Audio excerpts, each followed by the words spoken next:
What is up, guys? Welcome to my review for one of the most anticipated movies in a while, in like a couple years, as well as definitely the most anticipated movie of the year, and my most anticipated movie of the year by far, Avengers: Infinity War. So this review will be spoiler-free to the best I can do, because this is a movie that is very, very difficult to review without spoilers, because everything you can talk about in this movie is just so much spoilers, and I'm not going to go into why that is.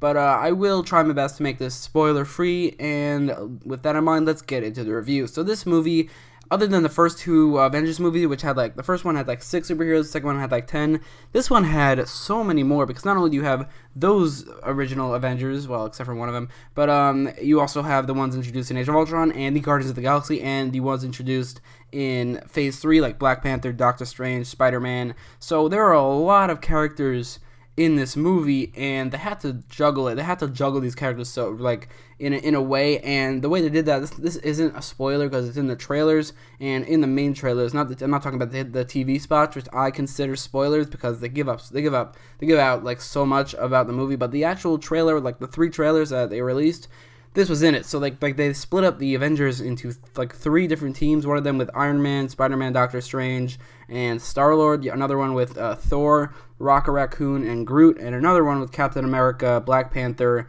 and Hulk, and Scarlet Witch, Vision, Black Widow. So you have all these groups, which is just a very, very smart way to juggle these characters. If you had like 40 superheroes all together in one storyline, I don't think it would have worked nearly as well, just because that's too many characters to give into one storyline. They would just have to focus on one, like 3 or 4 characters in that storyline. So to break them up into 3 different teams was a very smart thing to do, and it worked so well. And they specifically did it. They specifically did it so that each team has their own dynamics. So the Thor team, he had these great dynamics with Groot and Rocket Raccoon. He had these great moments, and as well as, this is especially true in Iron Man's team, because it's pretty cool. He had Iron Man team, Thor team, and Captain America team, because those are the 3 main Avengers. But Iron Man's team, you had Spider-Man, Doctor Strange, Peter Quill, and Iron Man.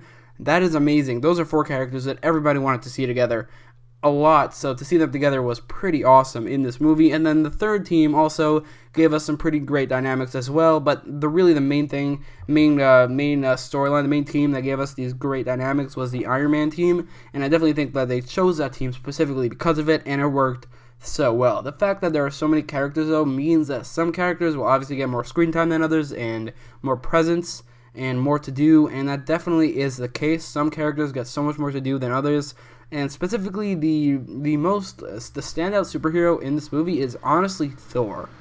Thor was so awesome in this movie, and it's weird because up until Phase 3, he was my least favorite of the main 4 Avengers, being Captain America, Iron Man, Thor, and Hulk. He was definitely my least favorite, but now with Phase 3, and I didn't really think Thor Ragnarok was amazing or anything, but they really transformed his character for the better, for much, much better, and that comes to a head in this movie, where he is the best superhero in the movie, which is insane because I never really loved his character that much, but he's just so awesome in this movie. It really feels like they really found out what to do with Thor, and this movie is honestly his best movie yet. He is extremely, extremely badass, and you probably won't be able to tell why until you actually watch the movie. So this movie, the main villain of this movie is obviously Thanos. The last 10 years of the MCU, ever since the first Avengers came out, so really the last 6 years of the MCU, ever since that movie came out, it has been building to Thanos, and they mentioned that movie in this movie. They mentioned Avengers, the incidents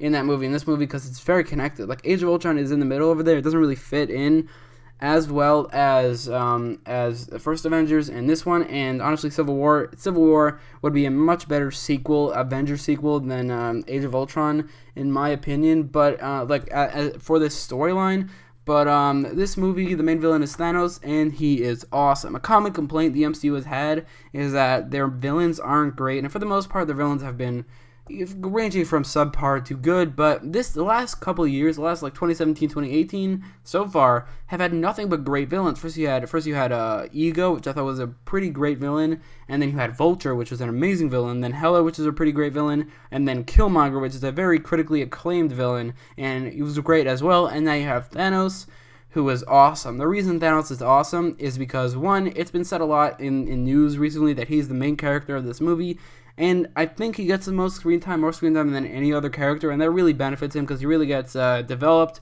even though this is basically his first movie ever. Like, he's been in 3 other movies, I think, but each one was only like 1 or 2 scenes, so not really. This movie, he gets so developed as a villain, and really the main reason he's such a great villain in this movie is because he is threatening as hell. Another common complaint that this movie tackles is that there's not really any consequences to the movie and to these movies, and for some reason, even though you know that when Thanos walks onto the screen and has his presence, just makes you think somebody is going to die. He is so threatening. He's just so imposing, especially when you see what he does throughout the movie. But even without that, like when he shows up in the opening scene, and the opening scene he shows up in, he is just, even without you seeing what he's done throughout the movie, just the buildup of the MCU towards him just makes him, and because he's just really big, it makes him really imposing and threatening to begin with. But then he gets even more so and more so and more so. So Thanos is probably the best, or one of the best MCU villains ever, which I know to a lot of people isn't saying much, but in my opinion, the MCU has given us a lot of great villains. Just not every movie has a good villain, but this one definitely does, so he's one of, if not the best MCU villain ever, and the fact that he's the main character of this movie, or at least he gets the most screen time in this movie, definitely serves to better the movie because he's an awesome character who is just an awesome, really threatening, really imposing villain, and the CGI for him, the CGI is another element to the character, and at times it was slightly off. Like, the CGI at times wasn't great, but I really stress the word at times, or the words at times, because it was very rare to see a moment where the CGI isn't just perfect. Because the rest of the movie, other than the slight moments here and there, his CGI was honestly kind of amazing because he looks like a real person. Because you see the detail in his face, the way his eyes move, the way his mouth moves when he talks. It's honestly pretty amazing. And you compare that to the last big superhero team-up movie who had a CGI villain, it's just so much better. So Thanos is, in general, probably the best MCU movie ever, which definitely helps this movie, just elevates it past other movies, such as like Captain America Civil War, which I don't know which one I like more, but this one definitely had a better villain, and it definitely had a better villain than any other Avengers movie. The first Avengers had a pretty good villain, but this one definitely surpasses it, and really destroys the claim that these movies don't have good villains. But I think that Thanos' character in this movie was a response to that, and if it was, then it was done. That response was done really well. So this movie had basically a perfect balance of humor, story, and action. It was very funny at times, but it wasn't a comedy per se. It was just really funny. The dynamics between the Iron Man team, like I said, gave us just some really funny moments. But for the most part, it focused more on story and action, which is definitely a plus for me. And I definitely think they should always focus more on story and action rather than humor. But I think humor sprinkled here and there definitely makes the movie feel more real, in my opinion, and it definitely served it well. It's just that this movie, just like Black Panther before it, really found the balance between these 3 things: humor, action, and story. The story, I don't really want to go into it because that would be spoilers, but the action, the fight scenes are amazing. Like I said earlier, Thor was badass in this movie, and Thor probably had the best fight scenes in the movie, but every single character in this movie that I could think of every superhero was in a fight scene, and all of them, all the ones I can remember, were amazing. I can't remember a single fight scene in this movie that wasn't just great. There was, like, you see in the trailers, you see all these black monsters fighting some of the Avengers, and that was honestly an amazing fight scene. You see other characters fighting Thanos, also a bunch of amazing fight scenes, and then